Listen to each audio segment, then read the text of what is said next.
पाकिस्तान को आगे ले जाने के लिए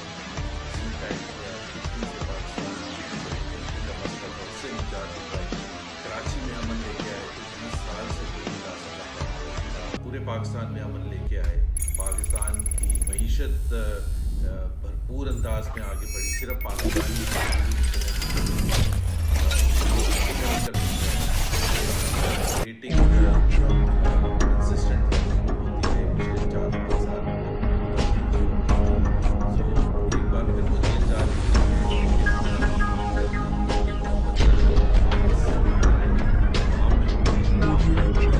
लेकिन उनकी आवाज़ मैसेज पहुँचता रहेगा।